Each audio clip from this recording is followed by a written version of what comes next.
తెలంగాణ కాంగ్రెస్ రాజ్యసభ ఎంపీగా ఉన్న రేణుకా చౌదరి గారు సుమన్ టీవీకి ఇచ్చిన ఒక ఇంటర్వ్యూలో మాట్లాడుతూ ఆంధ్రప్రదేశ్లో చంద్రబాబు నాయుడు గారి ప్రభుత్వం బాగాలేదు అని చెప్పేసి, సో మీరు ఎన్ని మార్కులు వేస్తారంటే కూడా ఆవిడ ఏమీ మార్కులు వేయలేను అని చెప్పేసి చెప్పటం జరిగింది.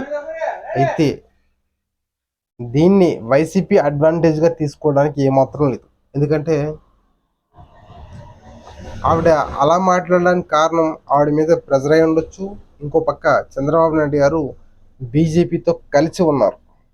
సో ఈ సందర్భంలో ఆవిడ చంద్రబాబు నాయుడు గారిని పొగిడితే కాంగ్రెస్కి యాంటీ అవుతారు.